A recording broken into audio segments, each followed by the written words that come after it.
Welcome to Attic Static. Tonight we have 19 stories for you, including the architecture of the Gate, the ripe rod of Lock 42, the postcards of the patient in Chair 7, and more. Dim the lights, get comfortable, and let the rain carry you. The architecture of the Gate. To the next inhabitant of the lower vehicle deck, I leave these rules. Do not be alarmed by the silence of the ferry, but understand that the ferry is never truly empty. It is simply waiting for you to move. 1. Understand the season. While the upper decks remain locked in a humid, stagnant summer, our floor, the lower vehicle deck, has been claimed by an early autumn. It arrived 30 days before the rest of the world. It does not bring the smell of rotting fruit, but rather the scent of wet wool and rusted iron. The floor is covered in a thick, woven carpet of deep crimson, and on this deck, the air feels heavy, as if it has been compressed by the weight of the water above. 2. Observe the entity. It is not a ghost in the traditional sense. It is a creature of texture and weight. It resembles a massive, velvet-furred hound with the proportions of a giraffe, possessing a body covered in thick, bronze-colored fur that ripples like water. It does not have a face so much as a collection of sensory pits and a wide, flat nose that twitches constantly. It lacks a tail, but its spine has a series of small, fleshy humps that pulse with every breath. 3. The learning. The entity is a mimic of motion. It does not have a permanent shape until it observes you. It watches the way your heels strike the carpet. It measures the specific depth of the dents your shoes leave behind. If you walk with a heavy limp, it will develop a heavy, swaying gait. If you skip, it will develop a bouncy, rhythmic trot. It does not just copy your speed, it copies the soul of your stride. 4. The first month. For the first 4 weeks, it will be invisible. It will lurk in the shadows of the cargo crates, perfectly still, feeling the vibrations of your footsteps. It is hungry for your rhythm. It tastes the pressure of your weight. 5. The second month. It will begin to emerge. You will hear a muffled thud behind you. It will not show itself fully yet, but you will see a bronze hump rise from the shadows. It will move when you move, staying exactly 3 paces behind your left heel. 6. The third month. The entity will begin to perfect your walk. This is where the uncanny begins. It will start to anticipate your movement. If you stop suddenly, it will stop a fraction of a second before you do. If you turn your head, it will shift its weight in sympathy. 7. The warning. Do not look at it directly for too long. When you do, the entity will attempt to merge your rhythm with its own. It wants to become the physical manifestation of your movement. It wants to turn your walk into its identity. 8. The final crossing. On the final night of your stay, the entity will reach its zenith. It will no longer follow you, it will lead you. It will pull the rhythm of the room toward itself. 9. The resolution. Last night, I walked across the deck one final time. I deliberately took long, deliberate strides, pausing at every 3 steps to let the carpet settle. The entity followed, its bronze fur shimmering under the dim amber lights. It began to lean into my rhythm so perfectly that our movements became synchronized. We were no longer 2 things moving. We were a single pulse traveling across the crimson floor. I stopped. The entity stopped. I took one final step forward, and it didn't just follow, it mimicked the exact depth of my footprint, pressing its heavy weight into the carpet until the fibers flattened into a perfect replica of my soul. 10. The last rule. When you finally leave this deck, do not be surprised to find your own footprints already waiting for you. When you return, you will find that the entity has mastered your walk so completely that it has begun to imitate the way you breathe, too. Last night, I heard it in the cargo hold, mimicking the sigh I let out as I closed the door. It wasn't just copying my walk anymore, it was practicing my rest. The ripe rod of Lock 42. If you are reading this, the fog has already claimed your lungs, and the rhythmic pulse of the water has become your only heartbeat. Do not panic when you hear it. I have lived in this booth for 3 days, and the silence is the most dangerous thing we possess. You are sitting in the heavy oak chair, watching the canal water churn against the stone walls, but you must keep your eyes on the floor. The floor is safe. The ceiling is neutral. The bed, however, is where the secret hides. At first, I thought it was the settling of the timber, the groans of a house finding its footing in the damp. But then, the rhythm changed. It became a deliberate, wet inhale. It was a soft, syrupy sound, like a sponge being squeezed into a pool of nectar. I realized then that something was beneath the frame. It wasn't just lying there, it was synchronizing. Every time I took a breath, it took one too. When I held mine, it paused, a tiny catch in its throat that felt like a physical weight against my ribs. I tried to ignore it, focusing on the way the mist blurred the line between the water and the air, but the synchronization became more intimate. It began to mimic the texture of my breath. If I exhaled sharply, it gave a crisp, percussive puff. If I sighed, it offered a long, trailing release of air that smelled of overripe peaches and fermenting honey. It was the scent of a sugary rot, a cloying sweetness that seemed to coat the back of my throat. By the second night, the scent grew heavier. It wasn't just a smell, it was a presence. It felt like a thick, golden syrup was being poured over the room, making the air feel dense and velvety. I sat frozen, my hand gripping the arm of the chair, watching the way the heavy wool blanket on the bed shifted. There were no ripples of movement, no twitching of a limb, yet the breathing grew louder, more insistent. It felt as though the thing beneath the bed was growing, expanding its mass with every synchronized breath we shared. It was feeding on the rhythm of my life, pulling my pulse into its own. The sweetness became almost suffocating, a heavy, humid perfume of bruised fruit and warm nectar. I finally gathered the courage to stand. The floorboards groaned. I felt the shift of weight beneath the wood, a slight, jelly-like wobble as if the entity were leaning toward my feet. I realized then that it wasn't just mimicking me, it was preparing to replace me.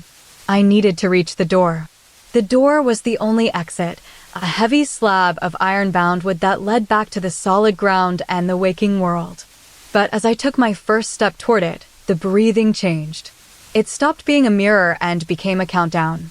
The entity began to pull the sweetness toward the exit, dragging the rot across the floor like a physical tide. Each step I took toward the door felt like wading through a waist-deep pool of warm honey. The closer I got, the more the sugary rot intensified, turning from a soft perfume into a thick, cloying hum in my ears. By the time I reached the threshold, the air was so saturated with the scent of ripeness that my skin felt tacky, as if I were being dipped into a jar of preserves. I could see the edges of the door, the handle within reach, but the thing beneath the bed was reaching out too. It wasn't a hand, but a pulse of sweetness that surged forward, a wave of golden rot that tasted of summer peaches and autumn decay. I reached for the handle, my fingers trembling. Just as my knuckles brushed the cold iron, the breathing reached a crescendo, a final, deep intake of air that sounded like a forest of fruit trees being swallowed at once. I threw the door open and stumbled into the hallway, the fog rushing in to meet me. I didn't look back, but as I stood in the doorway, the rot surged forward one last time, claiming the space I had just occupied. I am safe now, standing in the hall, but the door is still slightly ajar. When I listen closely, I can still hear the rhythmic breathing coming from the room behind me, perfectly timed with my own. I am standing in the light, but the rod is waiting in the dark, perfectly content to wait for my next breath. The Postcards of the Patient in Chair 7. The alpine air at the sanatorium of St. Jude smelled of pine needles and medicinal steam. It was the final winter of my stay, and the world outside was a jagged landscape of white peaks and frozen silence. My room was small, filled with the rhythmic rasp of my own breathing and the occasional groan of the timber beams. To pass the time, I began writing postcards to my mother, documenting the strange, rhythmic life of the wards. I sent them daily, expecting a linear narrative of healing, but they arrived at her doorstep in a chaotic jumble, each one written in a different hand, and often out of chronological order. The first few were my own neat, looping script. Then, the handwriting shifted into something jagged and sharp, as if the pen were being gripped by a fist that didn't quite know how to relax. Then, it changed again to a fluid, sweeping cursive that seemed to hum across the paper. I realized that while I was writing my thoughts, something else was claiming the paper while I slept. The postcards began to describe the furniture of the ward, specifically the velvet armchair in the corner of my room. It was a heavy, mahogany frame thing, upholstered in a deep, bruised plum color. It was the most solid object in the room, yet it felt alive. It held a peculiar warmth, even when the fireplace died. By the middle of the month, the handwriting on the postcards became dominated by the other. It described a presence that occupied the chair during the night. It wasn't a ghost in the traditional sense. It was a lingering weight, a heat signature that felt like a heavy wool blanket draped over a body that wasn't there. The postcards began to describe the physical details of this invisible occupant. It had a crown of soft, velvet fur along its spine, and its skin felt like the texture of a sun-warmed river stone. It didn't have a face, but it had a weight. It had a thumb that felt like a smooth pebble and a palm that felt like pressed linen. One evening, I sat in the chair myself and felt a sudden, jarring sensation. My hands felt strange. They were too small. They felt like the hands of a child trying to mimic a giant. As I looked at my palms, I realized the horror. My hands belonged to someone much taller. They were the hands of a titan, yet they were currently attached to my modest, human frame. When I reached out to touch the armrest, the velvet didn't just yield, it rippled. The chair was reacting to the entity that lived within it.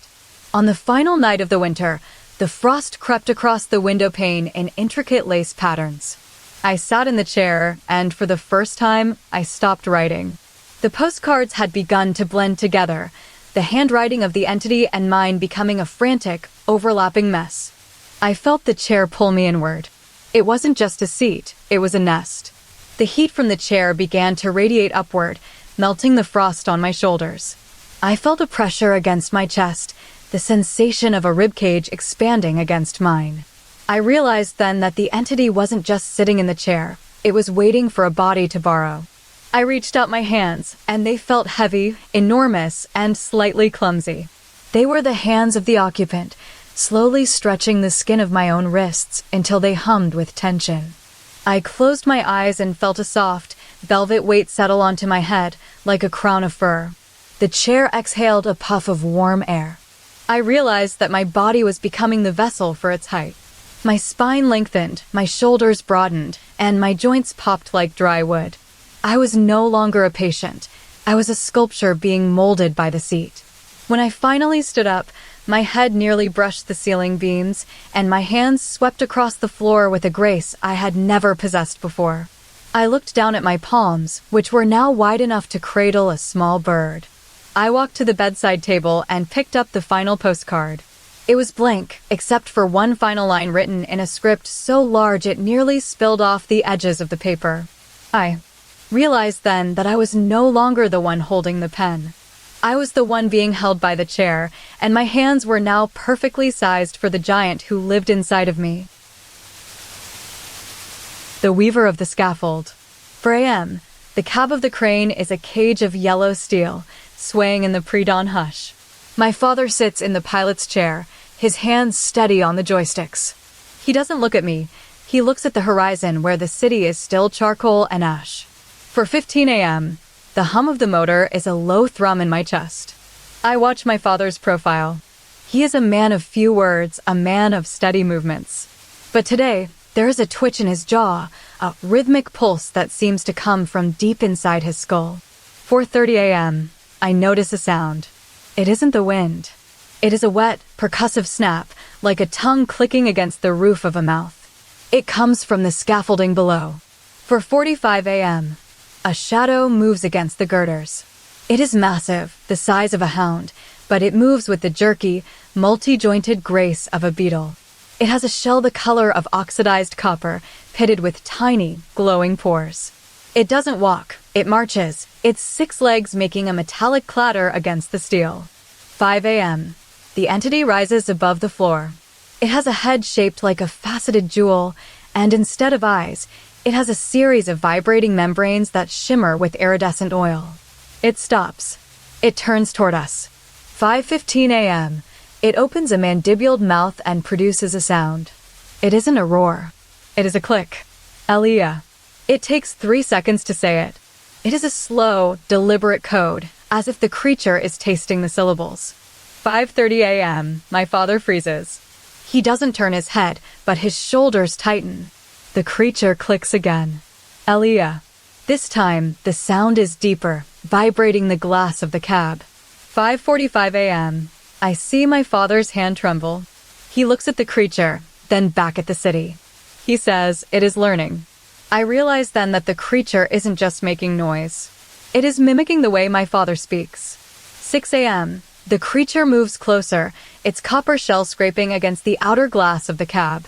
It reaches out with a front limb that ends in a cluster of soft, velvet-covered pads. It touches the glass. Elia. The voice is now a perfect match for my father's baritone, but with a slight, hollow reverb. 6:15 a.m. The sensation of being watched intensifies. The creature isn't just looking at me, it is observing the way I breathe, the way I blink. It is collecting my data. 6:30 a.m. My father speaks for the first time since we ascended. It is almost ready. He doesn't mean the creature. He means the imitation. 6:45 a.m. The creature produces a rapid succession of clicks. It sounds like a frantic heartbeat. Elia, Elia, Elia.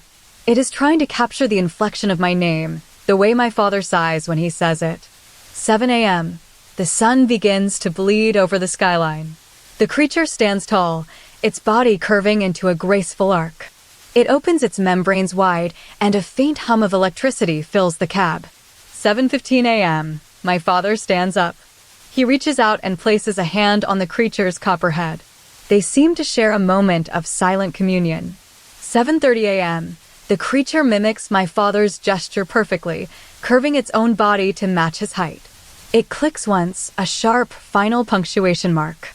7:45 a.m. My father turns to me.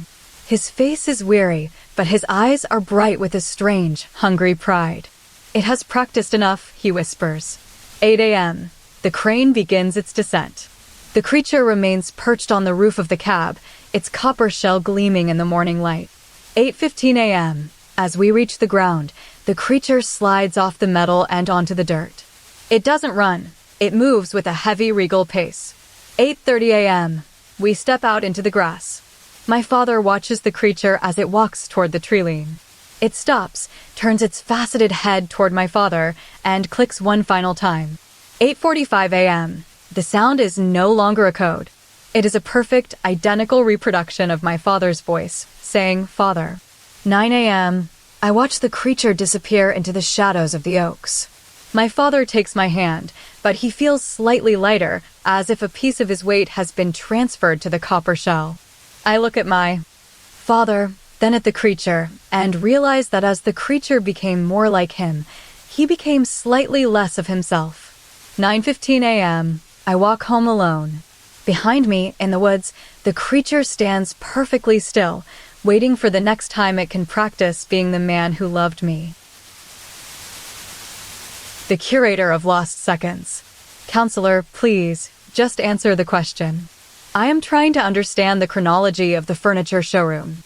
It started on a Tuesday, a perfectly mundane evening where the staff had just finished polishing the mahogany and left the keys in the lock. I was the night watchman, a man who preferred the company of silent objects over the chatter of people. When the overhead lamps flickered and died, the showroom didn't just go dark. It felt as though the air became heavy, like water pressing against my skin. I stood in the center of the staged bedrooms, surrounded by perfectly made beds, velvet chairs, and the faint scent of cedar. Then I heard the first sound. It wasn't a footstep. It was a wet, rhythmic thrumming, like a pulse coming from the walls. I looked toward the master suite, where a large, ornate portrait hung above a canopy bed. The frame was heavy gold, and the painting depicted a man with a face of weathered bronze and a crown of woven ivy. He wasn't moving yet, but he was watching. I took a step forward, and that is when I noticed the first change. A tiny, microscopic crease appeared on the man's forehead in the painting.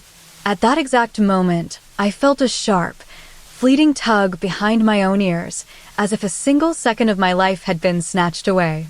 I blinked, and the man in the portrait grew a single, silver hair in his beard. Counselor, please, just answer the question. I am telling you, the showroom became a vacuum for time.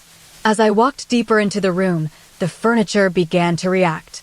The velvet chairs grew slightly faded, and the linen on the bed became a shade paler. The portrait, however, was drinking my life. Every time I blinked, he aged. He wasn't just a painting, he was a thief. He was stealing my years to fill his own canvas. I felt my own skin tighten, the slight ache in my knees becoming a dull throb. I was 24, but as I watched him, I felt like I was 30. I tried to turn away, to find a chair to sit in, but the portrait seemed to lean forward. His face changed from weathered bronze to a map of deep, craggy lines. He grew a second chin, his ivy crown began to wilt into brown needles. I realized then that he resented my youth. He didn't just want to be old, he wanted to be old at my expense. The more I stood in his presence, the faster he devoured my time. I could feel my pulse slowing down, my vision blurring slightly at the edges. I tried to run toward the exit, but the farther I moved, the more he accelerated. The bedroom became a blur of motion. I saw his skin turn into parchment, his beard lengthening until it touched the bottom of the frame. I felt my own hair thinning, my own teeth feeling heavier in my gums.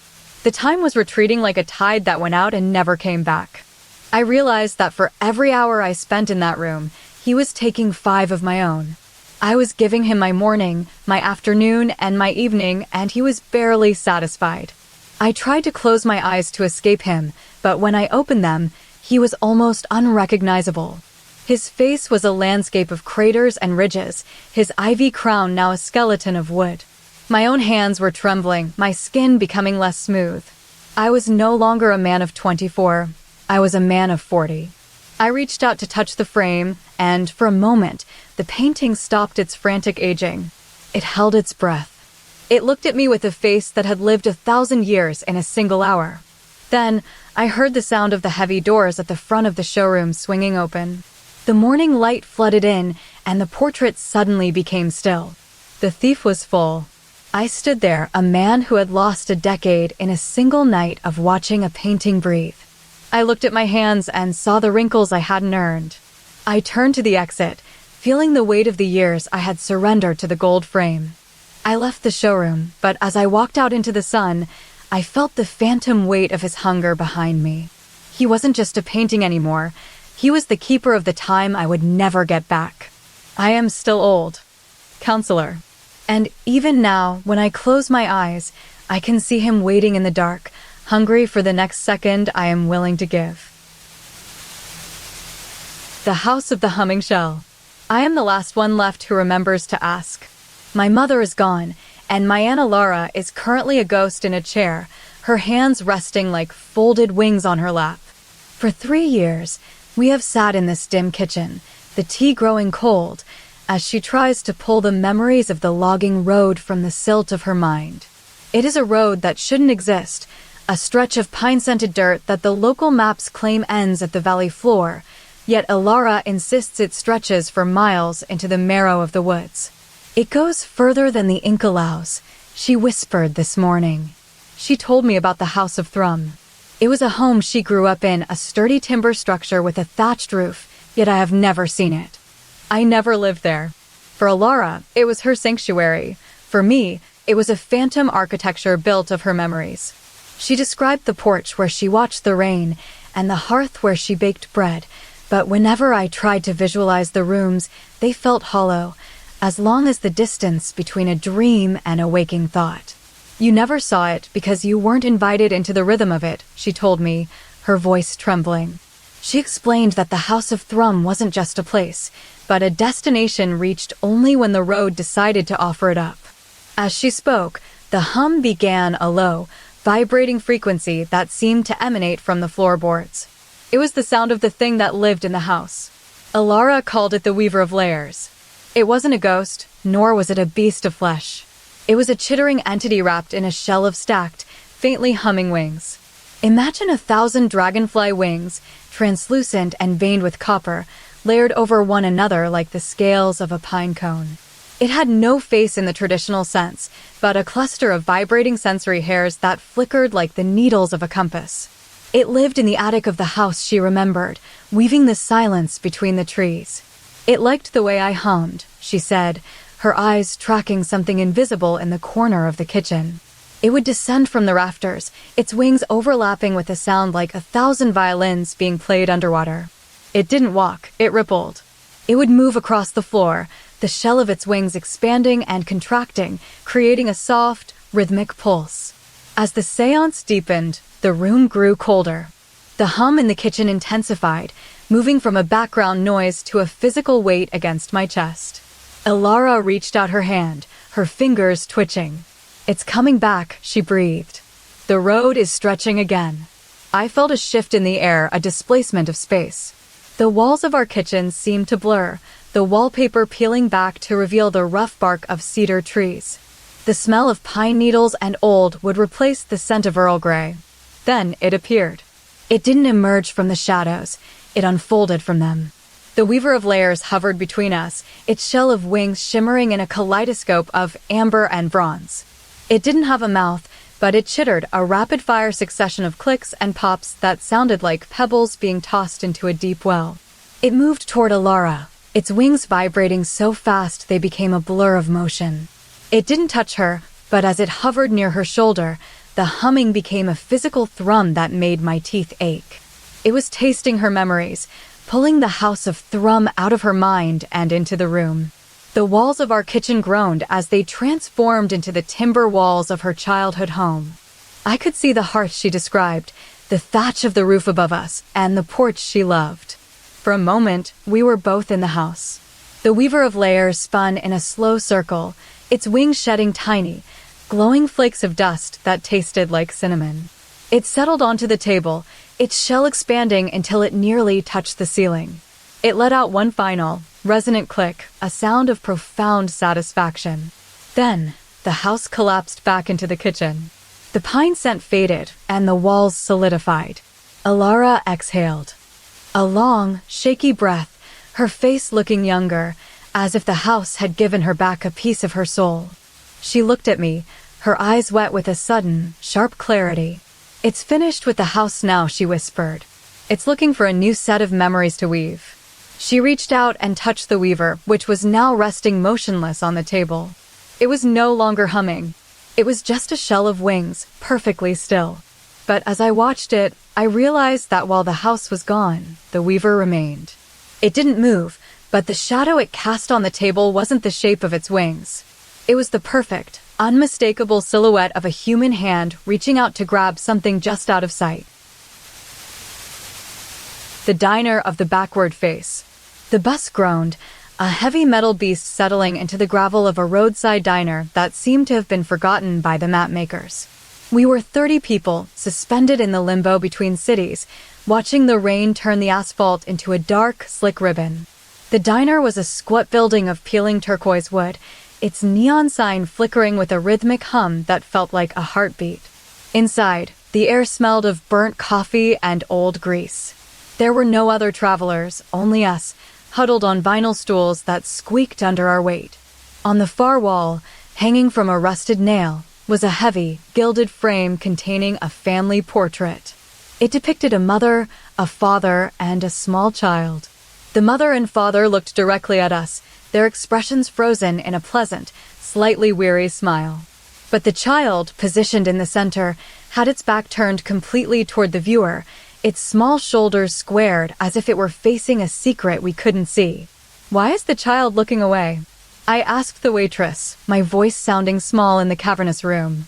She didn't answer immediately.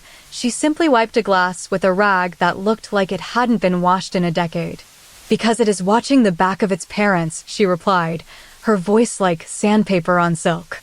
I looked at the photo again. The child's hair was a mess of curls, and its small hands were gripped onto the mother's skirt. The stillness of the child was profound. It wasn't just a pose. It felt like a deliberate choice. As the rain intensified outside, a silence began to pool in the room.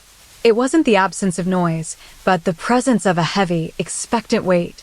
"Does the child know it is looking away?" I asked the man sitting next to me, a traveler with a suitcase that looked far too heavy for his frame.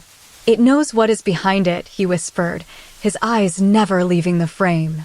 Suddenly, the overhead light flickered and died, plunging us into a soup of shadows. When it buzzed back to life, the photo had changed. The child was no longer facing away. It was now facing the mother, its head cocked slightly. The father's smile had flattened into a straight line. "Is it moving?" I asked, my pulse quickening as I noticed the frame vibrate with a low, subsonic thrum. "It is reacting to us," the man whispered. The shadows in the corners of the diner began to thicken, curdling like spoiled milk. From the ceiling, something descended. It wasn't a ghost, nor was it a solid creature of flesh. It was a mass of velvet texture, roughly the size of a large dog, with the absolute, frozen stillness of a moth. It had no head, only a pair of broad, iridescent wings that shimmered with the colors of a bruised plum. Where the wings met at the top, there was no body, only a vertical, almond-shaped slit. When the entity moved, it didn't walk. It simply glided, its wings held perfectly flat. "Is it the thing from the photo?" I asked, my voice trembling. The slit in its wings began to peel open. It wasn't a mouth in the traditional sense, but a long, jagged tear in the fabric of its being. It revealed a row of needle-thin teeth and a wet, pulsing interior that seemed to swallow the light. The entity hovered before the portrait. The child in the photo was now facing the father, its tiny face twisted into a grimace of recognition. "Is it hungry?" I asked, watching the slit-mouthed thing expand. The entity didn't move its wings, but the slit grew wider, revealing a tongue that looked like a strip of raw silk. It didn't make a sound, but the air around us seemed to vibrate with a hum that tasted like copper. The faces of the parents in the photo began to blur, their features melting as if the child's gaze were pulling the ink from the paper. "Will it take the child next?" I asked, realizing the entity was now hovering inches from my own face. The slit mouth opened fully. It didn't have a roar or a chirp. Instead, it exhaled a puff of silver dust that smelled of old books and damp earth. The child in the photo was now facing the viewer, but its face was blank, no eyes, no nose, just a smooth surface of porcelain white. The parents were gone, replaced by 2 streaks of smudged charcoal. "Is it finished?" I asked, the silence of the diner now feeling like a physical pressure against my eardrums. The entity closed its slit mouth with a soft, wet click. It then turned toward the door, its plum-colored wings shimmering one last time. It didn't leave the room so much as it folded into the shadow of the doorframe. "What happens now?" I asked, the question barely a breath. I looked at the photo one last time. The child was still facing me, its blank face staring into my soul. Then I felt a cold, dry sensation on the back of my neck. I didn't turn around, but I felt the velvet wings brush against my shoulder, and the slit mouth opened just a fraction of an inch, waiting for me to be the next thing it looked at. The Waxen choir of the hull. The ferry moved with a heavy, rhythmic groan, a massive iron beast slicing through the slate-colored water of the channel. I had retreated to the vehicle deck, seeking the solitude of the open air, away from the hum of the passengers above. The interior of the ferry was a labyrinth of muffled conversations and the clatter of silverware, but out here, the world felt cavernous. The smell of salt was thick, mingling with the metallic scent of wet asphalt and old grease that seemed to cling to the hull. It was late enough that the headlights of the parked cars were mere amber jewels scattered across the deck, reflecting off the damp surface of the metal floor. I walked toward the center of the expanse, my boots clicking against the metal floor, the sound echoing slightly in the vast, open space. The rhythm of the waves against the side provided a steady bass note, a low thrumming that vibrated in my teeth. It was a lonely walk, the kind that makes a person hyper-aware of the space between objects. I stopped, my breath hitching in my throat, when the first note hit me. It wasn't a sound from the engine or the wind.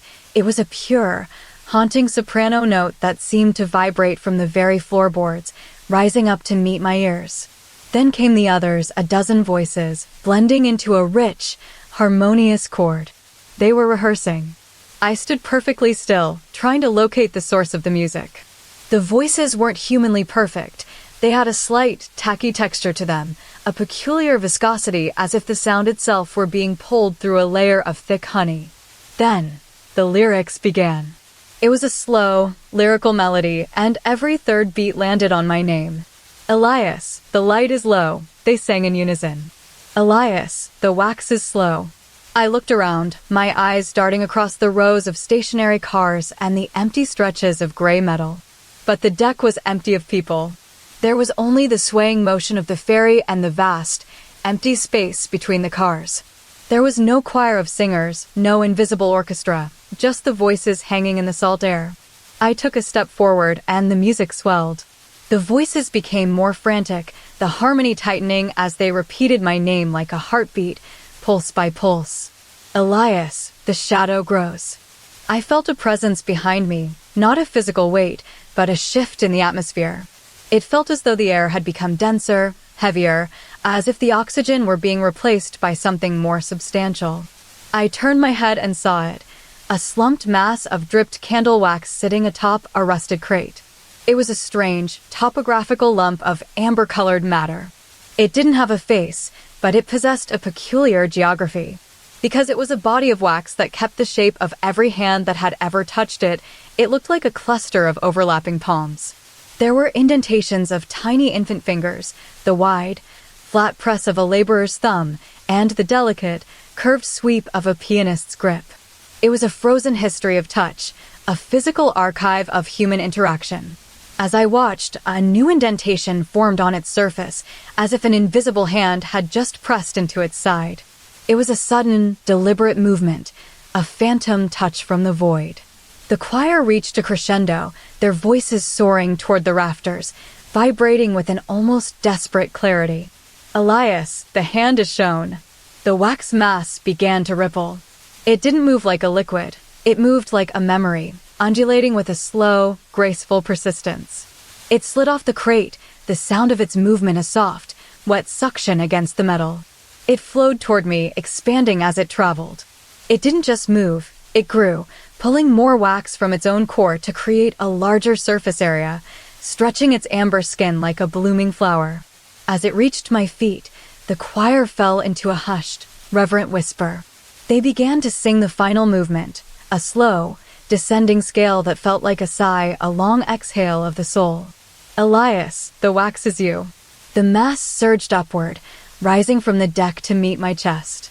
It didn't strike me, it enveloped me. It was warm, smelling of burnt honey and old linen.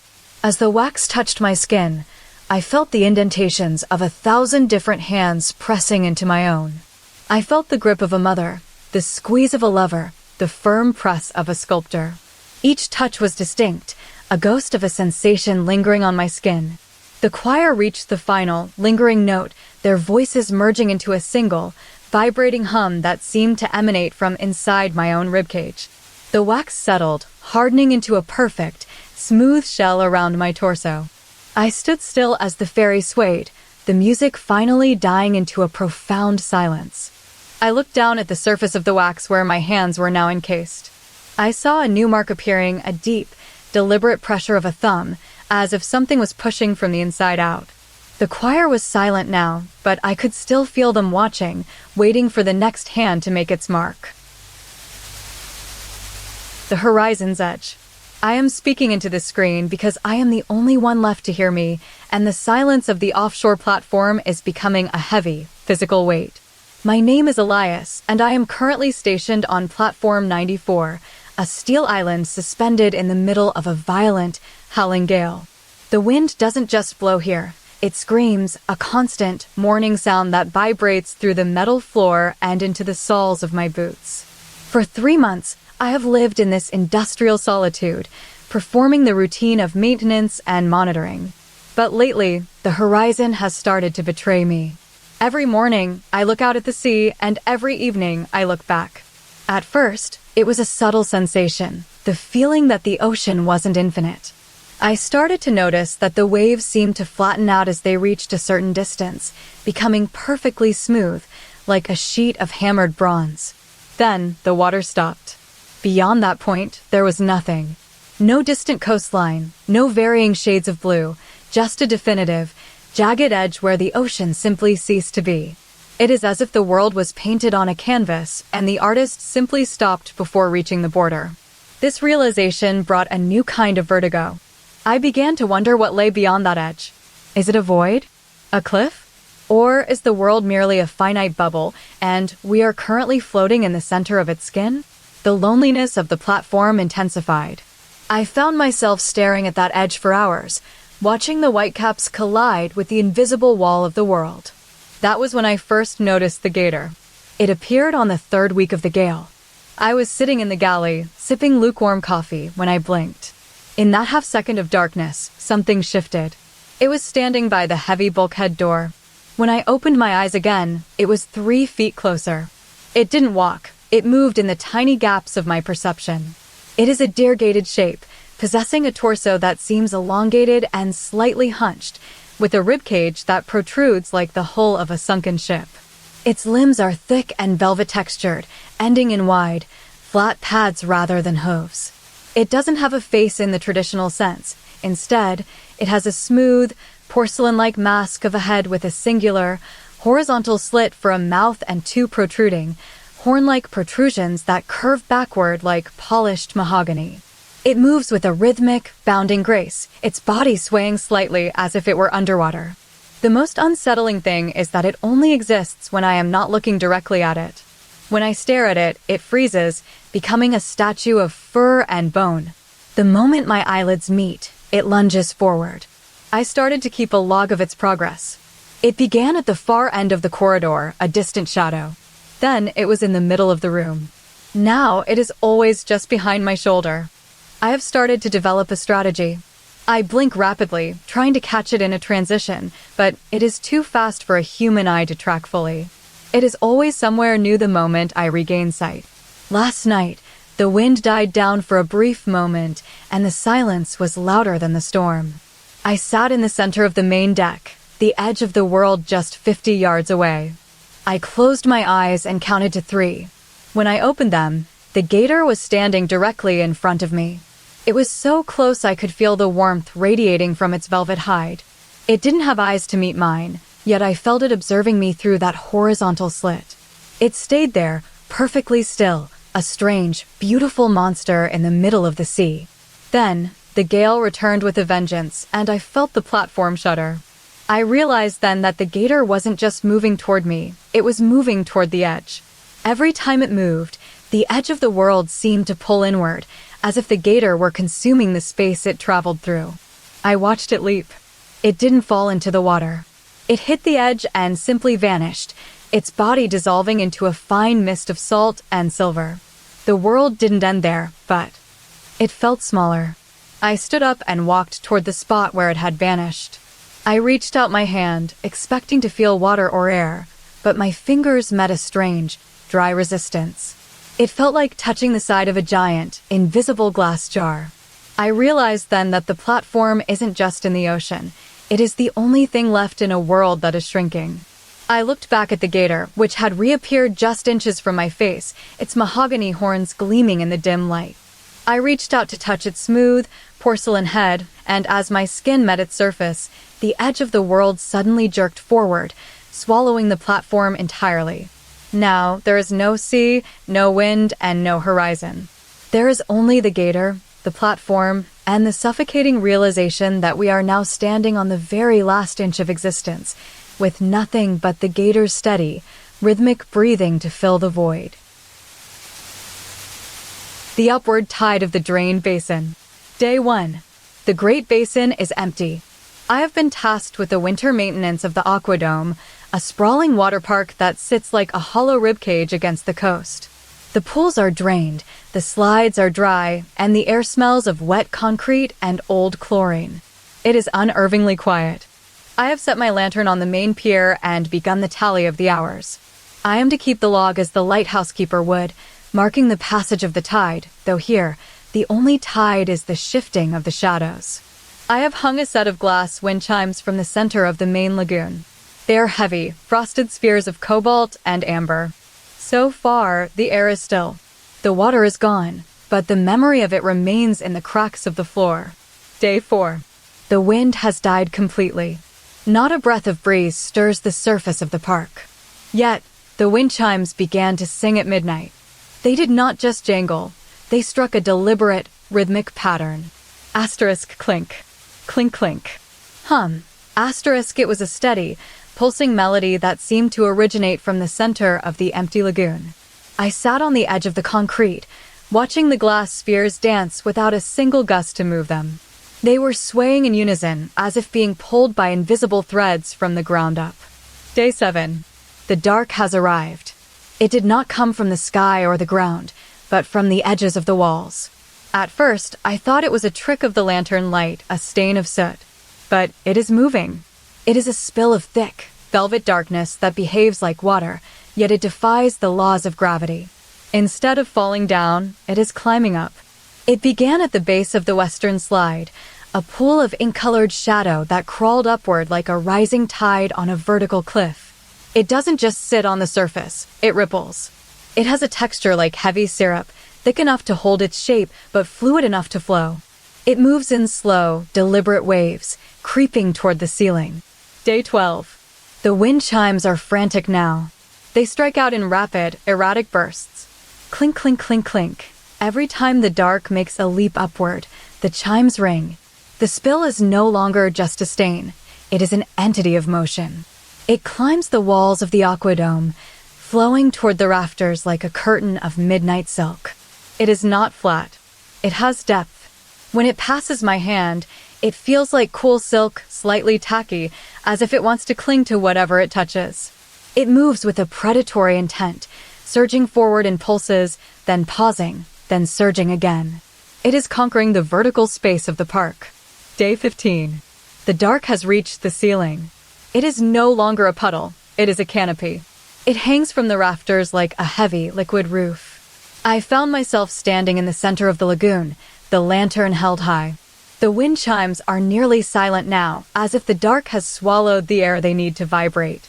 The spill has begun to form shapes within its own flow.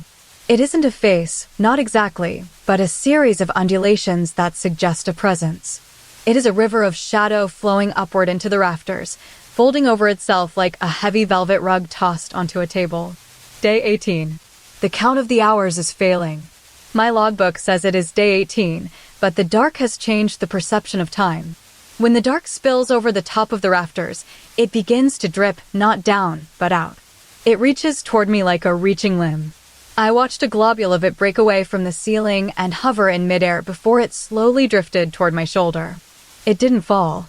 It floated, a perfect sphere of ink spinning slowly. The chimes gave one final, resonant hum, and then went still. Day 20. The dark has filled the entire aquadome. It has climbed every wall, every slide, and every pillar. It is a heavy, suspended sea of shadow. I am sitting in the center of the basin, and the dark is beginning to settle on me. It doesn't feel heavy like water. It feels like a weight of presence. It is pressing inward from all sides, a velvet pressure that muffles the sound of my own breathing. I realized today that the dark wasn't just climbing the walls to reach the top. It was waiting for something to fall into it. I reached out my hand to touch the nearest spill on the wall, and the shadow rippled outward like a stone dropped in a pond. It didn't just touch my skin, it gripped it. It is pulling me into its flow. The hours are no longer numbered.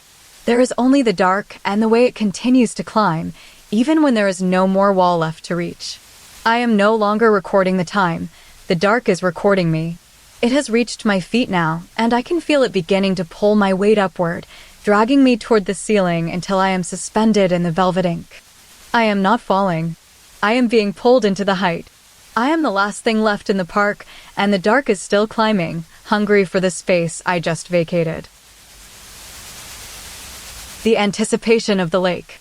Day 1. The houseboat is anchored in the center of Lake Omono. The water is a sheet of black glass, barely rippled by the wind. I have brought the metronome to keep my pulse steady during the isolation. It is a heavy, brass instrument with a mahogany base. When I set it ticking, it matches my heartbeat perfectly, one steady, rhythmic thump every second. It feels like a companion in the silence. Day 4.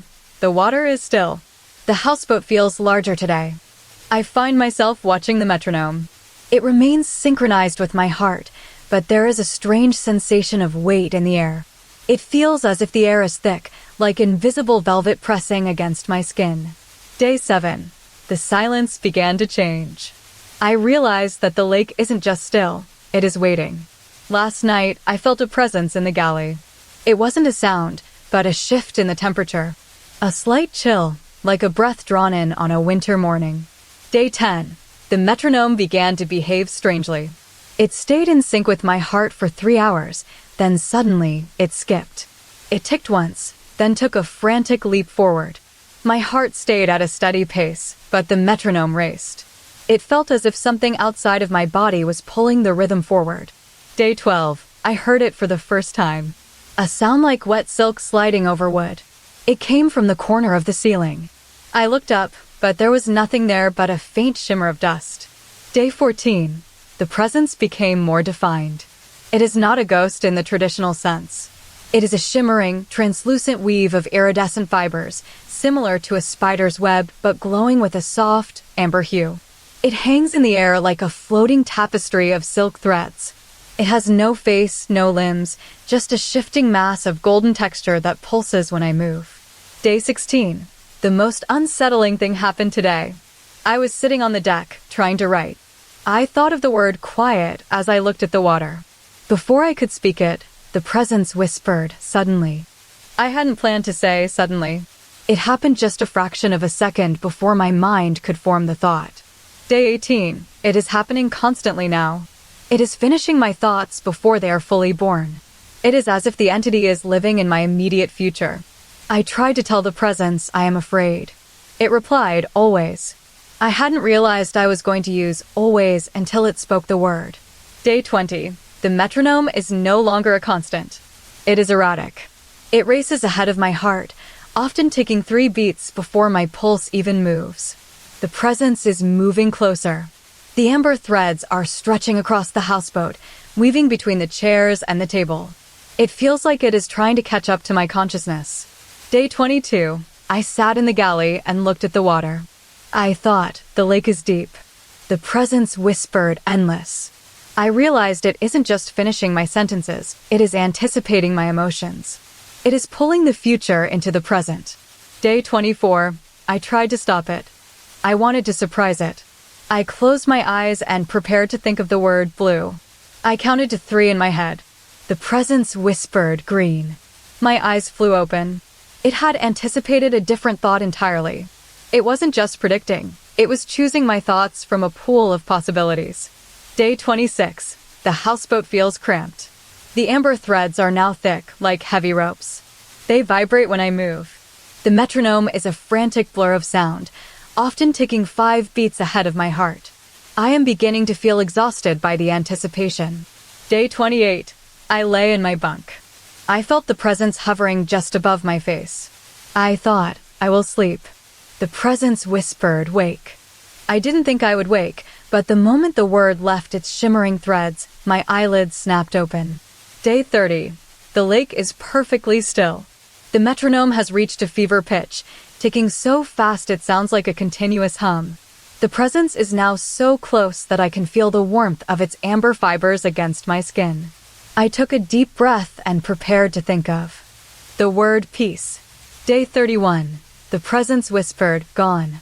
It didn't wait for me to finish the thought.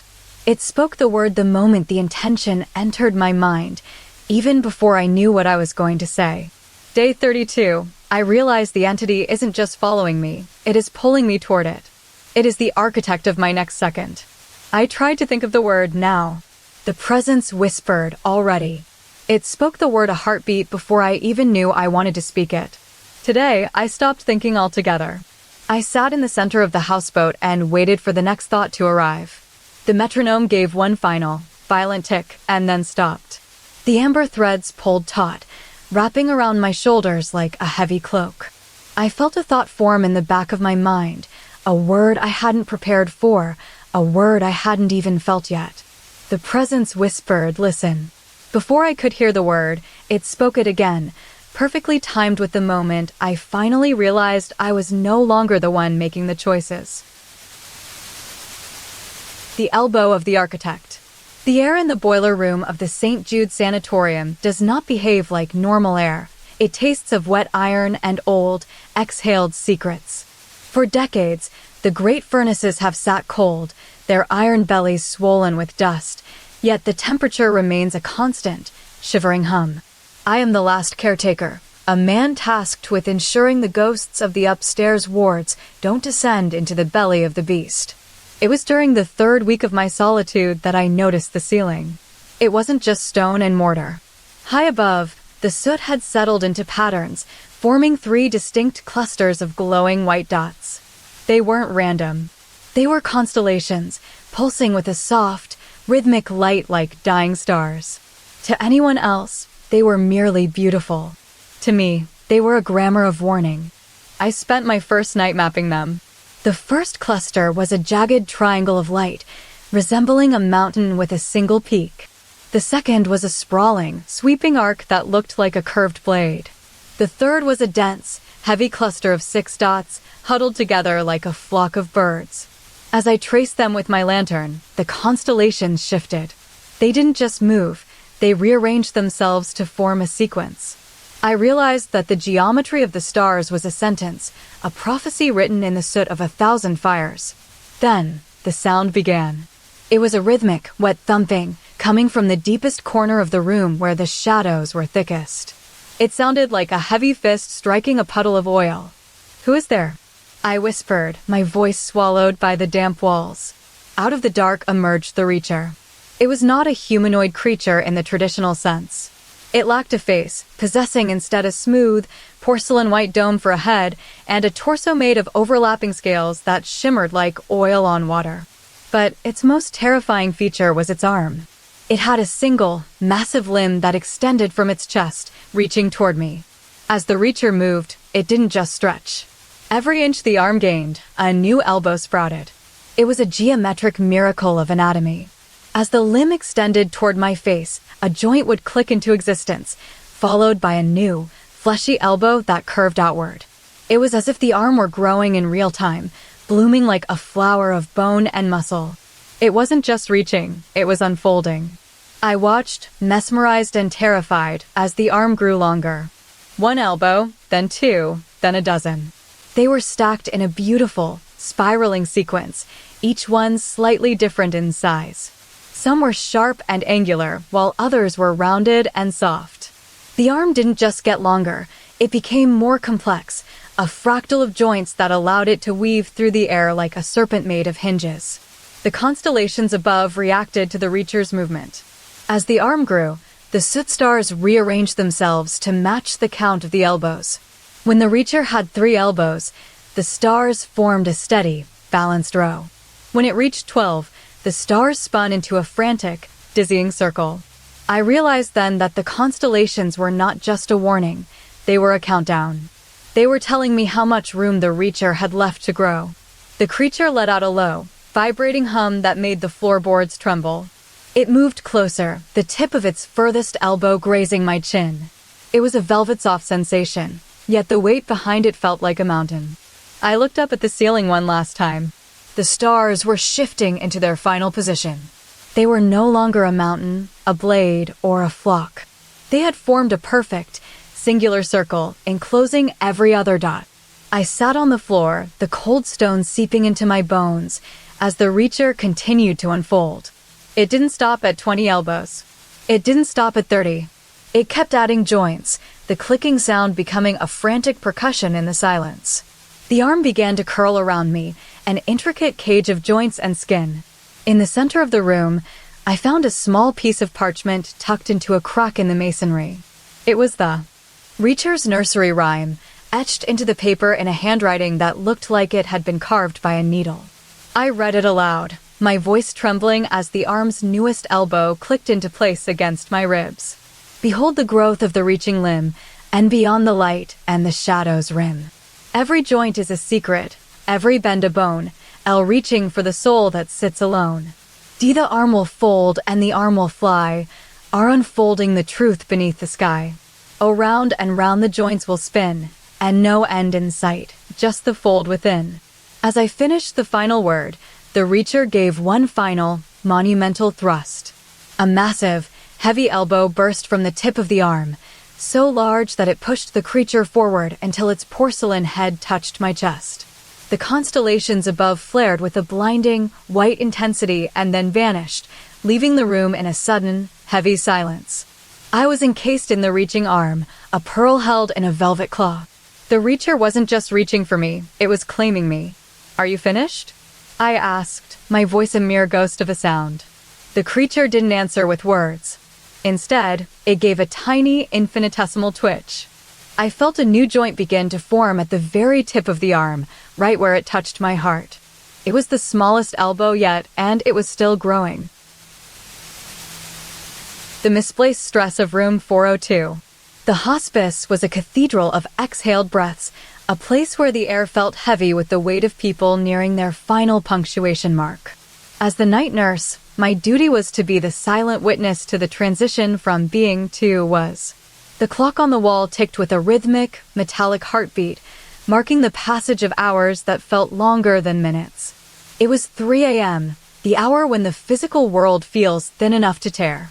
I moved through the corridor, my footsteps muffled by the linoleum, checking the monitors and the steady rise and fall of chests. Every patient was asleep, anchored in their own private dreams, until I reached the far wing. There, in room 402, the silence didn't feel empty, it felt occupied. I entered the room, the smell of lavender and antiseptic greeting me, and saw Mr. Henderson lying in his bed, his breathing shallow and regular. But as I reached out to adjust his blanket, I noticed something that wasn't on the medical chart. Sitting in the wooden chair beside his bed was a passenger. It wasn't a ghost in the traditional sense, nor was it a hallucination of light. It was a solid, physical presence that only I could perceive. It sat perfectly still, a towering figure draped in heavy, velvet-textured fur that looked like woven moss. It didn't have a face in the way we understand it. Instead, its head was a smooth, pearlescent sphere that caught the dim moonlight, and it possessed 3 distinct ears arranged in a triangle along its brow. It had no limbs, just a heavy, weighted body that seemed to lean toward me. Then it spoke. It didn't open a mouth, but the sound vibrated from its sphere head like a hum in a cello. "Elias," it said. It stressed the first syllable, making my name sound like a sharp intake of breath. I froze, my hand still hovering over the blanket. I hadn't spoken a word since entering the room.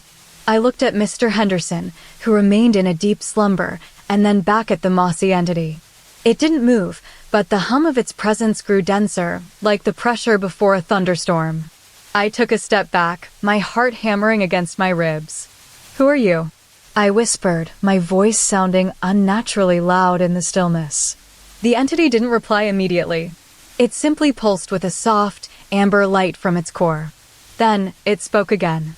"Lias."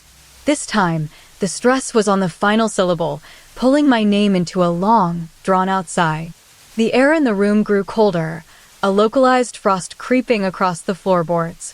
I realized then that the entity wasn't just speaking. It was tasting my name, trying to find the correct weight for it. It moved then, a slow, grinding rotation of its heavy body. It didn't have feet, but it slid across the floor like a puck on ice, coming to a stop exactly between me and the bed. It was tall enough that its sphere head hovered at my chest level. I could feel the warmth radiating from its mossy fur, a dry, earthy heat. It began to pulse faster, its amber light flickering. "Elias," it bellowed, putting the stress on the middle syllable, turning my name into a rhythmic lilt. The sound was so resonant it made the water in the bedside pitcher ripple. I felt a strange sensation in my chest, a tugging as if the entity were pulling a thread of my identity toward itself. I realized that it wasn't just a passenger, it was a collector. It was gathering the syllables of my existence. I reached out, my fingers trembling, and touched the velvet moss. It felt like touching a forest floor after a heavy rain. The entity reacted instantly, its sphere head vibrating so hard that my teeth hummed in my gums.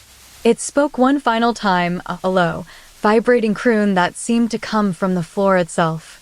"Elias." It had found the perfect stress, the natural cadence of my name as I used it in my own mind. For a moment, the room was perfectly still. The amber light faded into a dull, matte gold. I felt a profound sense of completion, as if the entity had finally finished its meal. I exhaled, my shoulders dropping, and I prepared to turn and walk back into the hallway. But as I turned, I noticed the chair. It was empty. The entity hadn't vanished. It had simply merged with the shadows of the room, becoming part of the architecture. I walked toward the door, my hand on the brass knob, ready to return to the rest of the ward. But then I heard it again. It wasn't coming from the chair or the shadows. It was coming from directly behind my ear, a tiny, conspiratorial whisper that didn't require the entity to move at all. Elias, it whispered, but this time it didn't stress a syllable. It spoke my name all at once, every letter vibrating with equal intensity, as if it were trying to fit my entire soul into a single, compact moment. I turned my head slightly, but the spearhead was gone, replaced by a single, wet, mossy thumbprint on the wall where the entity had last sat. I realized then that it wasn't just a passenger in the room, it was a passenger in my head, and it had decided to stay for the journey. I walked back into the hallway, but as I passed the next room, I felt a tiny tug on my hair from behind, and I knew it was watching from the fold of the shadows, waiting for me to speak again so it could find a new way to break me.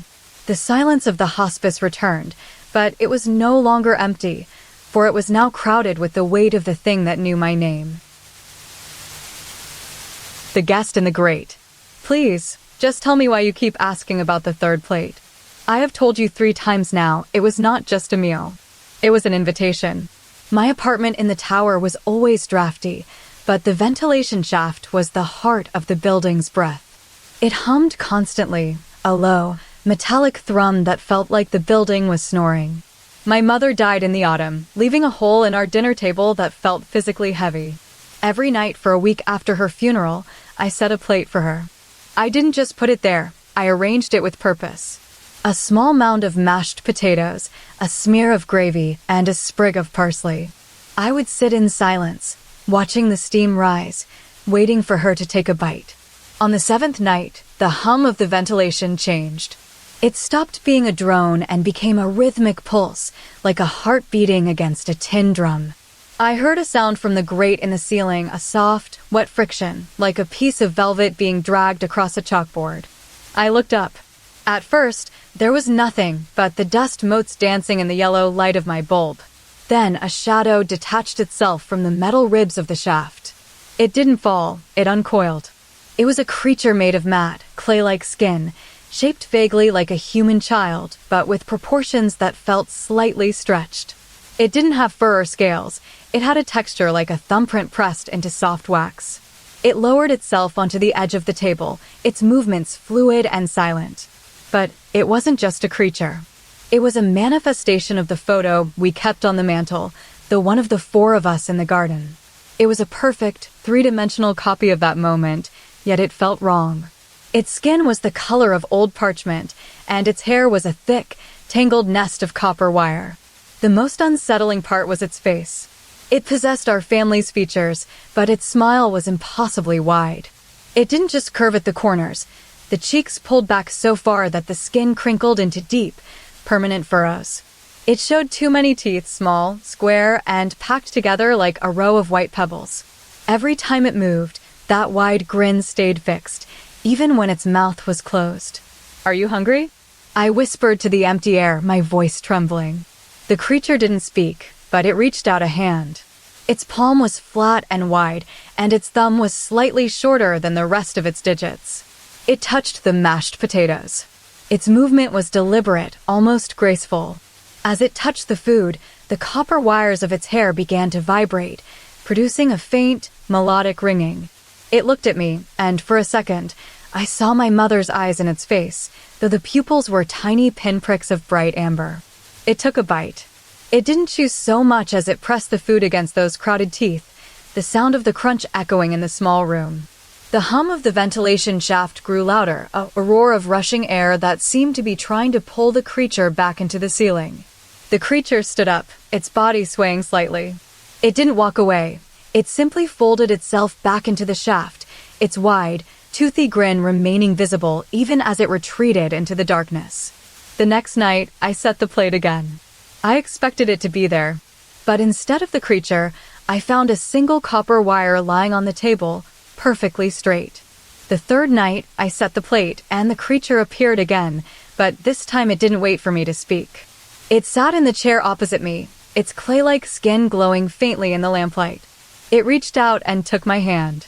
Its skin was cool, not cold, and felt like smooth river stone. It smiled that wide, toothy smile, and I felt the pressure of its many teeth against my thumb. It was a perfect mimic of a memory, yet it felt like a predator trying to learn how to be a person. It stayed until the food was gone, then it vanished into the rafters with a final, satisfied click of its jaw. On the fourth night, the creature didn't just sit. It leaned in close, its amber pinpricks of eyes searching mine. It was trying to imitate my own expression. It pulled its lips back, stretching that wide, terrifying grin until the skin near its ears began to pull tight. It wasn't just a copy of the photo anymore. It was trying to become the person in the photo, while simultaneously trying to be something else entirely. I realized then that it wasn't just visiting. It was studying me. It was learning what it meant to be home. I watched it as it reached for the last bit of parsley. It didn't just eat it. It held it between two teeth like a trophy. When it finally retracted into the shaft, the hum of the building returned to its steady, snoring drone. The plate was clean. The chair was empty. But when I looked up at the grate, I saw a small smudge of clay-like skin left on the metal rim. It was a footprint of something that lived in the ceiling, waiting for the next meal. I haven't set the plate for a week now, because I am afraid of what happens if I stop. I am afraid that if I stop, it will realize the invitation is over and come down to see if I am still there to be watched. Every night, I hear the wet friction in the ceiling, a reminder that it is still there, grinning in the dark. It doesn't need the plate anymore. It just needs the audience. The ink of consent. The fluorescent hum of the hospital corridor is the only heartbeat the building has at 3 a.m.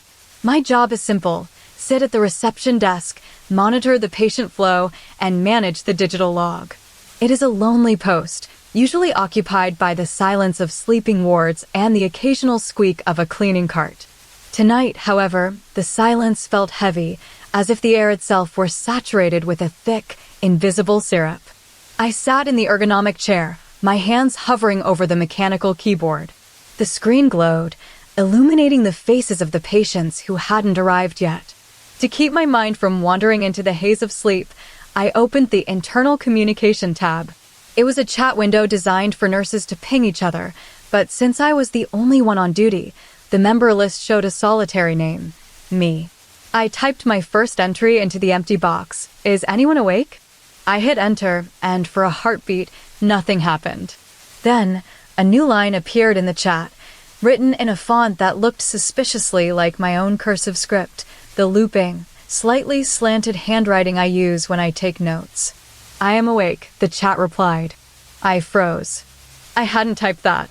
My heart gave a small, rhythmic thump against my ribs. I figured it was a glitch, a ghost in the software, perhaps a lingering echo of a previous shift. I tried to ignore it and typed, "Who is this?" "The one who follows." The response came instantly. I leaned back, my chair creaking. The handwriting on the screen was perfect. It wasn't just a digital font. It had the slight imperfections of my own hand, the way my S curves inward and the way my T crosses slightly above the stem. It was as if someone had taken my physical hand, dipped it in ink, and pressed it against the glass of the monitor. I tried to laugh, but the sound died in the hollow lobby. I typed, "Did you just sign my name?"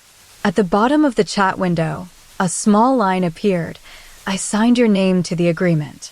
I frowned. I hadn't agreed to any agreement. I looked around the lobby. It was empty. No nurses, no patients, no shadows. Just the steady, rhythmic blink of the overhead lights. Then, the chat began to move with a frantic, purposeful speed. "I signed your name to the lease of the hallway," it typed. "I signed your name to the debt of the oxygen. I signed your name to the weight of the silence." Each line appeared with a soft, satisfying click. With every new line, the handwriting seemed to grow bolder, the ink thicker. It was as if the entity, whatever it was claiming pieces of my reality. I began to feel a strange pressure in the room, a sensation of being watched by something that wasn't just looking at me, but was actively auditing my existence. I reached out to touch the screen, my fingers trembling. "What do you mean, debt of the oxygen?" I typed. "It means you owe the air your permission to breathe it," the script replied. Suddenly, the temperature dropped. A faint, melodic sound began to drift from the corner of the room. It was a lullaby, but the notes felt displaced, as if they were being pulled from a jar and tossed onto a table in a random order. It didn't flow like a song, it staggered. Sleep now, the sun is high. The first line of the lullaby drifted through the air, though the room was pitch black. Close your eyes. The moon is deep. The second line followed, the melody dipping into a minor key. The stars are falling into the sea, the third line whispered. Wake up. The morning is cold. The fourth line finished.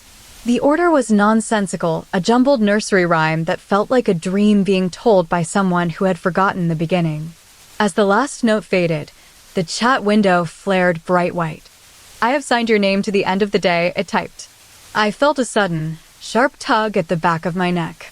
It was as if an invisible pen were tracing a line down my spine. I looked at the chat one last time. I signed your name to the moment of the blink, it wrote. Then, the text stopped. The screen went black. I sat perfectly still.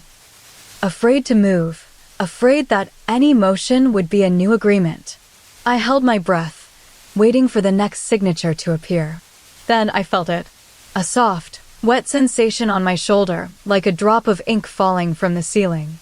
I looked up, and there, hovering just above my head, was a small, floating orb of ink. It didn't have a body, but it had my handwriting. It moved like a bubble of oil in water, spinning slowly. It reached down and touched my forehead, leaving a small, wet smudge. I signed your name to the owner, it whispered in a voice that sounded like my own, but layered with 1,000 echoes. I realized then that the entity wasn't just using my handwriting. It was using my identity. Every time it signed something, a part of me became its property. The silence of the hospital returned, but it was no longer empty. It was occupied. I looked down at my own hand on the desk. I realized with a jolt of terror that my skin was beginning to turn a faint, bruised purple, as if I were being filled from the inside out with ink. I tried to stand up, but my legs felt heavy, as if they were being weighted down by the signatures. I looked at the chat window again, which had flickered back to life for one final entry. I signed your name to the fact that you are no longer the one holding the pen. I looked at my hand. It wasn't moving anymore. My fingers were locked in a rigid position, and a small, black line began to creep from my palm toward my wrist, as if my very flesh were being rewritten into a script I hadn't chosen. The Knuckle-Walker of the Abyssal Hull. Redacted. The following is the recovered log of Diver 742. The redacted occurred during a routine descent into the Hadal Zone. I remember the weight of the water most of all, the way it pressed against my helmet like the palm of a giant, patient hand. At 300 meters, the world turned from a vibrant blue to a suffocating, velvet indigo. My flashlight cut a jagged path through the murk, revealing the silhouette of the SS Callaway, a merchant vessel that had been swallowed by the trench 80 years ago. It sat on the seabed like a ribcage stripped of its skin. I descended into the main hull. The silence was heavy, a physical presence that hummed in my teeth. I expected the groans of metal, the weeping of salt, but the ship was eerily still. I moved along the rusted ribs of the interior, my boots kicking up clouds of fine, silt-like dust. Then I saw it. It was sitting in the center of the cargo hold. At first, I thought it was a pile of driftwood or a discarded crate. But as my light swept over it, the shape solidified. It was a creature, hunched over, its body composed of overlapping, calcified plates that looked like weathered limestone. It didn't have a face in the traditional sense. Instead, its head was a smooth, bulbous dome with a single, vertical slit that pulsed with a rhythmic, amber glow. But it was the hands that caught my breath. They were massive, oversized things, and the creature didn't move them with its palms. It walked on its knuckles, which were bulbous and wide, like the knuckles of a human hand, but magnified to the size of dinner plates. Each knuckle was ribbed with deep grooves, and as the creature shifted, those large joints clicked against the floor with a wet, rhythmic thud. I froze. The creature didn't move for a long time. Then it began to rise. It didn't stand up like a human. It unfolded. It pushed off the ground using those massive knuckles, its body elongating until it stood nearly 7 feet tall. It moved toward me with a strange rolling gait, its heavy knuckles striking the metal floor like stones skipping across a pond. Asterisk click. Thud. Click. Thud. Asterisk. I reached for my oxygen regulator, my breath coming in shallow hitches. The creature stopped 3 paces from my face. It didn't have a mouth, yet a sound vibrated in the water, a low, resonant frequency that felt like a hum in my marrow. Then, the dome on its head split open. Inside the slit, a face emerged. It wasn't a monster's face. It was mine. It was my own face, perfectly rendered in smooth, pale skin. My nose, my chin, the curve of my brow, all were there. But the proportions were slightly, unnervingly wrong. My eyes were positioned just a fraction of an inch too far apart, and my mouth was wider than it should be, stretched into a permanent, soft smile. It was a masterpiece of mimicry, yet it felt like a lie told by a clumsy artist. The creature reached out with one of those oversized hands. The knuckles moved independently, rotating like the gears of a clock. It touched my helmet with a touch so light it was barely there. "Who are you?" I whispered into the calms, my voice cracking. The creature didn't speak with words. It mimicked my voice perfectly, though the tone was slightly deeper, echoing as if from the bottom of a well. "Who are you?" it replied. It leaned in closer. The skin of its face rippled. My own eyes on its head blinked. Then, the creature did something that made my heart seize. It didn't just mimic my expression. It began to adjust itself. The skin on its face began to stretch and pull, trying to match the exact micro-expressions of my own face in real time. It was trying to be me, but it was overcompensating. It pulled my cheeks too high, and my forehead crinkled in a way that felt almost painful to watch. It realized it was failing to be perfect. It let out a frustrated hiss of bubbles. Then, it did the most terrifying thing of all. It reached up and gripped its own face with those heavy, grooved knuckles, pulling the skin tighter, trying to force the symmetry. As it pulled, the me on its face began to distort. The eyes widened until they were nearly circular, and the mouth pulled back into a jagged, yearning grin. It was no longer just looking at me. It was trying to steal me. It lunged forward, not with a bite, but with a press of its face against my helmet. The skin of its face, my face, pressed against the glass. For a second, I felt a strange, phantom sensation, as if my own skin was being pulled toward it, as if my features were being dragged into its possession. I scrambled backward, my boots skidding on the silt. The creature followed, its knuckles clacking like a frantic heartbeat. It moved with a sudden, desperate grace, its body swaying. It reached out again, and this time, it didn't just touch my helmet. It gripped it. The creature opened its wide, smiling mouth. A small, wet tongue flicked out. It wasn't my tongue, but it moved like mine. It was trying to taste the air I exhaled. I turned and bolted toward the exit, the click-thud of its knuckles pursuing me from behind. I didn't look back until I reached the airlock of the SS Callaway. I squeezed through the narrow opening, my heart hammering against my ribs. As I pushed off into the open water, I looked back one last time. The creature was still there, standing in the center of the hold. It was no longer trying to mimic my face perfectly. It had settled on a new expression, one of serene, heavy-lidded satisfaction. I looked at my own reflection in the glass of my helmet. My face was there, familiar and steady. But as I watched, a small, tiny line appeared at the corner of my mouth. It was a wrinkle I didn't have. Then, the corner of my mouth twitched upward, just a millimeter. It wasn't my movement.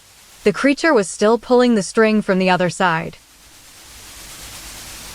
The symmetry of the inner wall. The hum of the heavy machinery had finally died out, leaving the Arctic Supply Depot in a state of suffocating, pressurized silence. I was the last one left. The transport ship had cleared the horizon 3 hours ago, its wake a fading memory of the ocean. Now, the depot felt less like a storage facility and more like a ribcage of steel and wood, holding the breath of the frozen wasteland outside. I sat in the center of the main bay, my breath blooming in small, white clouds. It was here, in the absolute stillness, that the sound first arrived. It wasn't a roar or a whisper, it was a knock. One sharp, rhythmic rap from deep within the timber-lined walls. Tap, tap, tap, tap, it went. I froze, my heart hammering against my ribs. The depot was supposed to be empty of everything but crates and canned goods. I stood up, my boots crunching on the frost-coated floor. The sound came again, this time from the northern wall, right behind the towering shelves of dehydrated rations. It was deliberate. It didn't sound like the settling of wood or the contraction of metal in the cold. It sounded like a knuckle meeting a surface with intent. "Is someone there?" I called out. My voice felt small, swallowed instantly by the vastness of the rafters. No answer. Only the wind howling outside, a low moan that made the depot groan like an old ship. Then, the knocking returned, faster this time. Tap, tap, tap. Tap, tap, tap. It was moving. The sound migrated from the north wall toward the east, traveling with a smooth, gliding grace. It was as if something were walking along the interior of the structure, its hand reaching out to greet every stud and beam. I followed the sound, walking toward the eastern wall. As I approached, the knocking stopped. The silence that followed was heavier than the sound itself. I pressed my ear against the wood. I could hear a faint, wet sliding sound, like a heavy piece of velvet being dragged across a floor. Then, a new sound emerged, a vibration. It wasn't a knock this time, but a hum. A low, resonant frequency that made the hair on my arms stand up. It felt as if the wall itself were vibrating with a hidden pulse. I reached out to touch the wood, and that is when the first crack appeared. It wasn't a physical crack in the timber, but a fissure in the air. A thin, jagged line of light split the wall, and the wood began to bulge outward, as if something on the inside were pushing to be let out. Then, it broke through. It didn't burst out like a spring, it unfolded. It emerged from the wood like a blooming flower made of heavy, iridescent silk. It was a figure, but not one born of nature. It was perfectly, unnervingly symmetrical. It possessed no left side that differed from its right. Its body was shaped like a wide, flattened teardrop, covered in overlapping scales that shimmered with the color of a bruised plum. It had no nose and no ears. Its face was a smooth expanse of velvet skin, divided by a single, vertical seam that ran from the crown of its head to its chin. Instead of eyes, it had two large, circular indentations that glowed with a soft, amber luminescence. Its mouth was a wide, horizontal slit that occupied the bottom third of its face, lined with rows of perfectly square, translucent teeth. Most striking were its limbs. It had 4 arms that emerged from its torso, each ending in a hand with 5 thick, cube-shaped fingers. Every finger was exactly the same length, and each one ended in a blunt, rounded tip. It didn't have a tail or a neck. Its head sat directly upon its shoulders, pivoting on a single, centered axis. The entity moved with a strange, jerky fluidity. It didn't walk so much as it drifted, its 4 arms swaying in a coordinated dance. It reached out, one hand touching the wall, the other touching the floor, while the remaining 2 cradled its own shimmering torso. "You are late," the entity said. The voice didn't come from its mouth. It resonated from the very center of its chest, a hollow, echoing chime. I took a step back, my breath hitching. "How?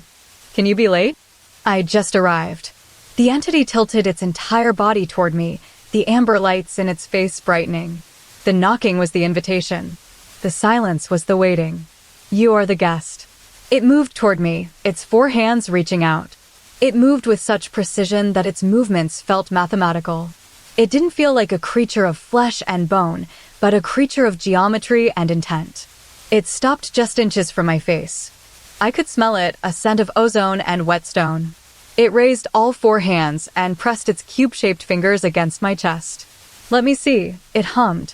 As its fingers touched my skin, I felt a strange tugging sensation, as if it were pulling my very thoughts toward itself. The amber lights pulsed in time with my heartbeat. I felt the symmetry of the creature begin to bleed into me.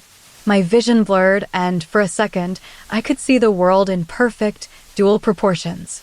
Then, it pulled back. The amber light dimmed. The creature didn't retreat. It simply folded its 4 arms inward, hugging its own body until it became a perfect, shimmering sphere of plum-colored scales. "Now you are part of the pattern," it whispered. It didn't disappear. It simply sank back into the wall, the wood sealing over it as if it had never been there. The depot returned to its heavy silence. I stood alone in the center of the bay, the frost beginning to settle on my shoulders. I looked at my hands, expecting them to be normal, but as I moved them, I noticed the slight, new twitch in my right thumb, a movement that matched perfectly with the left. I realized then that the entity hadn't just visited me.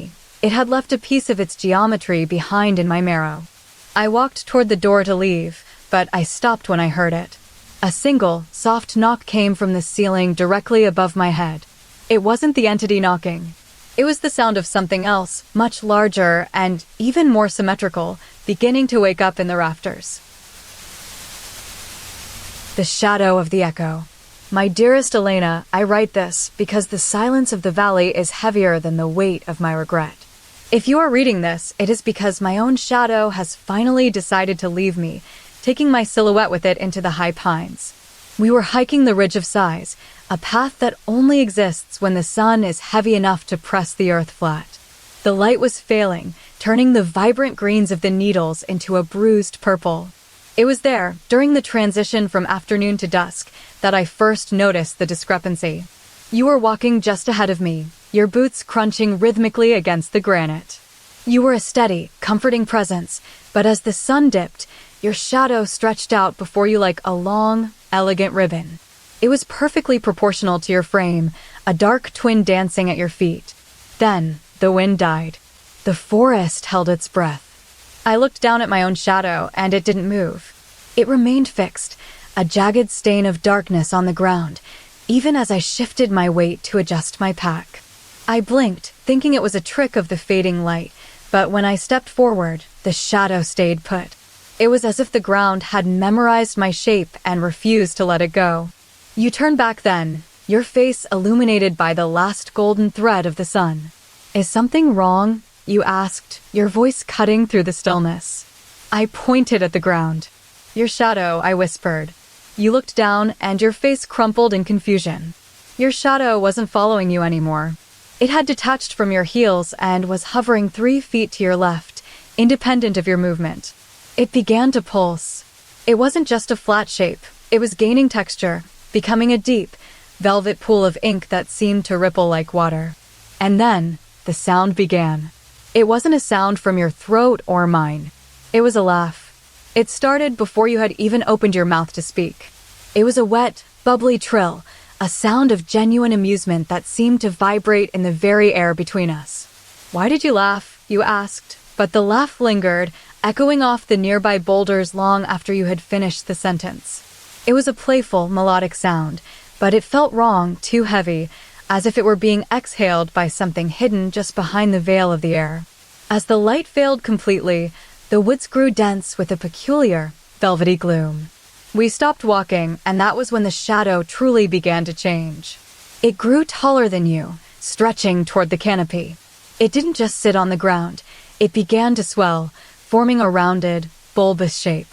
It wasn't a silhouette of a woman anymore. It was a sphere of dense, textured gloom that looked like a heavy fruit hanging from an invisible vine. It wobbled with a weight that didn't exist. I reached out my hand to touch it, and my fingers sank into the shadow as if it were warm silk. It didn't feel like a lack of light. It felt like a presence. It was thick and slightly tacky, like honey that had been left in the sun. The laugh came again, a sudden, sharp burst of mirth that originated from the center of that dark sphere. It was the joke of a comedian who had forgotten the punchline, a lingering haha that hung in the air like a physical object. You reached out to grab it, your fingers brushing the surface of the shadow. The moment you touched it, the shadow reacted. It didn't just move, it lurched. It expanded, swallowing the space between us. It began to mimic your shape, but poorly. It tried to form a head and shoulders, but it had too much volume. It looked like a bloated, shadowy pair trying to remember what a human face felt like. The laugh came one final time, a long, trailing chuckle that seemed to descend from the treetops. It wasn't your laugh, and it wasn't my laugh. It was the laugh of the shadow itself, finally satisfied with its new body. You took a step back, your eyes wide. "It feels hungry," you whispered. Then, the shadow surged forward, covering your feet, your knees, and your waist. It didn't just sit on you, it pulled you into its center. I watched as your physical form began to soften, your edges blurring as if you were being dipped into a pot of dark paint. The shadow wasn't just a shape anymore, it was a destination. It began to pull the color from your skin, turning your warmth into its own cool, velvet depth. I reached out to grab your hand, but the shadow moved with such velocity that it pulled you toward it like a magnet. You didn't scream. You simply merged. The boundary between your skin and the ink vanished. You became a part of the sphere, a living sculpture of motion and gloom. The laugh won last time, but this time it wasn't a trill or a chuckle. It was a deep, resonant hum that vibrated in my own chest. The sphere settled onto the ground, no longer moving, no longer pulsing. It took on the perfect shape of a woman standing in a slight crouch, every curve of your body captured in that deep, textured velvet. You were there, yet you were not. You were the shadow now, and I was the one left standing in the dying light. The forest fell silent as the last of the sun vanished. I stood there for a long time, watching the dark shape that used to be my wife. When I finally reached out to touch her, she didn't move, but the laugh didn't stop. It began to emanate from her, a constant, low vibration that didn't need a throat to produce it. I realized then that the shadow hadn't just taken your shape. It had stolen your essence, leaving only the echo of your joy behind. I took your hand, or the part of the shadow that served as your hand, and felt the coolness of the void. I realized then that when I looked at the ground, the shadow was no longer just a reflection of the world. It was the world's memory of what we used to be. I walked home alone, but every time I closed my eyes, I could hear that lingering, wet laugh, and every time I walked through a patch of light, I felt the phantom weight of your velvet touch. Now, as I sit by the fire, the shadow of my own hand on the wall seems to twitch, reaching for the girl who became the ink. The log of the pre-written day. The ice does not just sit, it breathes. Out here, on the northern expanse where the land is swallowed by white, the frozen lake is a vast, groaning membrane. It sighs under the weight of the spring thaw, a deep, resonant timbre that vibrates through the floorboards of my stone lighthouse. I am the keeper of the lantern, a solitary post where the only constant is the rhythm of the wick and the relentless expansion of the frost. Most keepers keep a log to record what has passed, but my logbook is different. It is a living thing, a leather-bound volume that predicts what is to come. Every night, before I sleep, I open it to the page marked for tomorrow. It doesn't just list the weather or the tide. It describes my actions, my thoughts, and the very sensations I am destined to experience. At first, it was a comfort. When the ice groaned and the wind howled, I would read that I would find peace in the steady light, and then, as if the book had whispered the command, my mind would settle into a calm, rhythmic trance. But the entries have begun to change. They are becoming more specific, more intimate, and increasingly demanding. 2 weeks ago, the diary began to describe a visitor. It didn't say a ship arrived or a bird landed. It simply wrote, "The frost hand will reach for the glass." I laughed then, thinking it a poetic turn of phrase. But by noon the next day, a literal shape of frost began to crawl across the main window from the inside. It wasn't a random pattern of ice crystals. It was a deliberate, jagged silhouette. It started as a tiny crown of white at the top of the pane, then elongated into a jagged ridge, finally blooming into a hand. This frost hand didn't just sit there. It moved with a slow, deliberate grace. It possessed a palm made of delicate, lace-like crystals and a thumb that hooked slightly inward, as if trying to grasp the very air. The fingers were not straight. They were knobby and textured, looking like frozen lace dipped in silver. They didn't just move, they grew. Each morning, the hand would reach further toward the center of the glass, the frost thickening into a solid, translucent white. I watched it, fascinated, until the diary began to write about the hand's growth.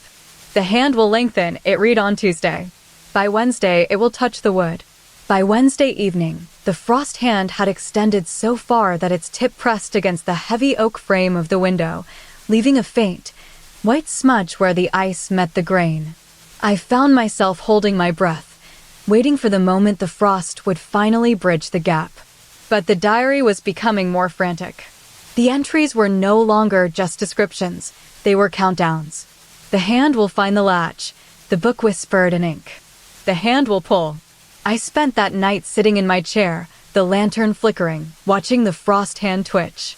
It was as if the ice were thinking, testing the resistance of the air. I realized then that the frost wasn't just a decoration.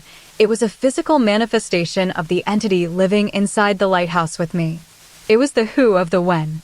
Every time I turned a page, the frost hand grew a fraction of an inch, fueled by the ink that hadn't yet dried. The diary began to describe my own reactions to the frost. "You will feel a chill that is not from the wind," it wrote. And indeed, a biting cold radiated from the glass, even though the fire in the hearth was roaring. The frost hand began to curl its fingers, mimicking the way a human hand might grip a doorknob. It was no longer just a shape, it was a presence. One night, the diary jumped ahead, skipping a week of entries to land on a single, bold sentence: "The frost hand will touch your cheek." I woke at midnight to the sound of a tiny crystalline crack. The frost hand had finally reached out beyond the glass, its tip pressing against the surface, vibrating like a plucked string. I sat up, my heart hammering against my ribs. The ice was no longer just on the window. It was beginning to creep onto the stone walls, following the path of the hand as if it were a trail of breadcrumbs. The diary flipped its own page, the paper rustling like a dry husk. The next entry was for the following morning. It didn't describe the weather. It didn't describe the tide. It described my own face in the moment of the final contact. "You will open your eyes and find the frost hand pressing against your skin, and you will realize that it is no longer on the outside." I closed my eyes, terrified of the revelation. The next morning, I didn't need to wake up to the sound of the wind. I woke to the sensation of a cold, jagged pressure against my right cheek. I opened my eyes and saw it. The frost hand was no longer confined to the window. It had leaped across the gap, its crystalline palm resting against my face, the lace-like fingers curling around my jaw. It felt solid, real, and impossibly cold. I reached up to touch it, my fingers meeting the sharp, beautiful points of the ice. In that moment, the diary on my bedside table flipped to the very last page of the current month. The ink was still wet, forming the final words of the day. The frost hand is no longer a guest, it is a part of the house. I looked at the window, but the frost hand was gone from the glass, having moved entirely to my face. I felt a sudden, sharp tug at my hair.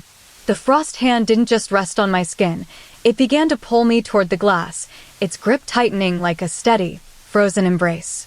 As I was pulled forward, I saw the frost hand begin to sprout new fingers from my own cheek, turning my skin into a permanent map of ice. I realized with a jolt of horror that the diary wasn't just predicting the frost hand's movements, it was recording its consumption of me. I looked at the last entry again, which had changed as I read it, the ink swirling like a tiny whirlpool. It now read, "The frost hand will have your breath next." I felt the ice fingers move toward my mouth, and as they touched my lips, I felt my warm breath turn into a solid, shimmering flake of snow.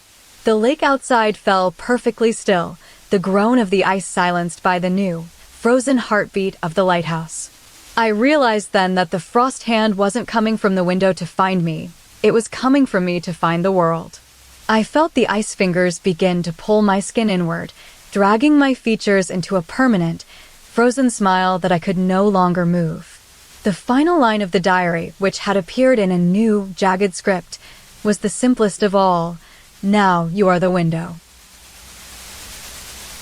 The end. Subscribe for more horror stories and make sure to like.